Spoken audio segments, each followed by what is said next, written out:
சனிக்கிழமை பிரச்சாரம், சனி பெயர்ச்சி திமுகவுக்கு ஆரம்பம்னாங்க. யாரு சனி என்பது மக்களுக்கு தெரியும். இந்த டயலாக்லாம் பெரியாரு தான் எங்களுக்கு கொள்கை வழிகாட்டின்னு சொல்லிட்டு சனி பெயர்ச்சி பத்தி பேசுறாங்கன்னா அவங்க யாருங்கிறது மக்களுக்கு தெரியும்.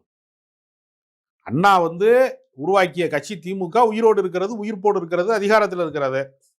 அண்ணாவை ஆட்டையை போட்டு அண்ணாவினுடைய கொள்கைகளை நாங்க காப்பாற்ற போறோங்கிறது.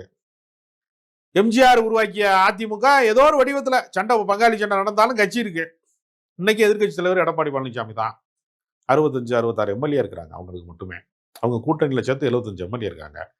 அப்ப தமிழ்நாட்டினுடைய ஒரு மையமான ஒரு எதிர்க்கட்சி தலைவராக அவர் தான் இருக்கிறார், முதன்மை சக்தியாக. இரண்டாவது பெரிய சக்தி அவர் தான் இருக்காங்க.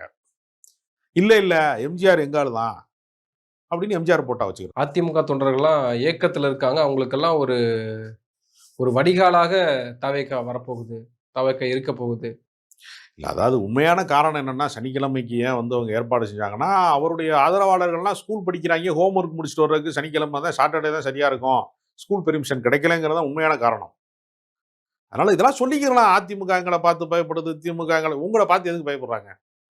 நீங்கள் முதலமைச்சராக கனவு காண்கிற இடத்துல இருக்கிய.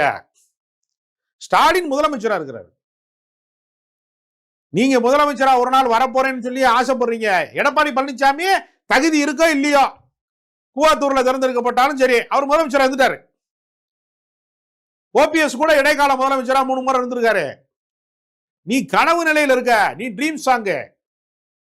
ஒரிஜினலாவே முதலமைச்சரா இருந்தவங்க உன்னைய பார்த்து எதுக்கு பயப்படுறாங்க? நீ என்ன செய்ய போற? விசில் அடிச்சாங்க குஞ்சு இருக்கு. நீ வந்து பூத் ஏஜென்ட் இதுக்கு போறேன், மாநாட்டுக்கு போறேன் அப்படின்னு சொல்ற. மரத்து மேல இருந்து மடார்னு ஒருத்தன் குதிக்கிறான் குரங்கு மாதிரி.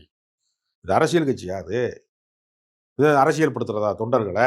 புதிதாக ரேம்ப் வாக்குன்னு சொல்லி நீ வாட்டுக்கு நடந்து போற. ஃபேஷன் ஷோல வந்து அப்படியே ஒரு டிங் டிங் நடந்து போற மாதிரி நீ போற. டபக்குன்னு வந்து ஒருத்தன் மேலே ஏறி குதிக்கிறான்.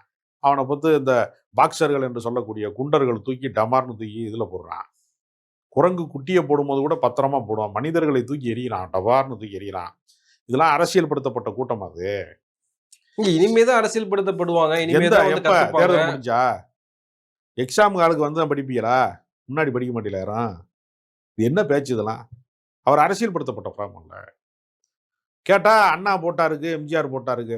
போட்டா கடையில எல்லாமே வச்சிருக்கான். அவன்லாம் அந்த கொள்கையை பின்பற்றவனா போட்டா கடை நடத்துறவன்? இதெல்லாம் ஒரு அரசியல? முதல்ல என்ன அரசியல் பார்வை இருக்கிறது உங்கள்கிட்ட? ஒண்ணுமே இல்லை. சினிமாவில் நடித்தேன், கோடி கணக்கில் சம்பளம் வந்துச்சு, கூட்டம் வருது. இந்த கூட்டம் ரோட்டில் இறங்கி நின்றாலும் வருது. அதை ஏன் நம்ம வாக்குகளாக மாற்றக்கூடாது? ஏன் திமுக வீழ்த்தக்கூடாது?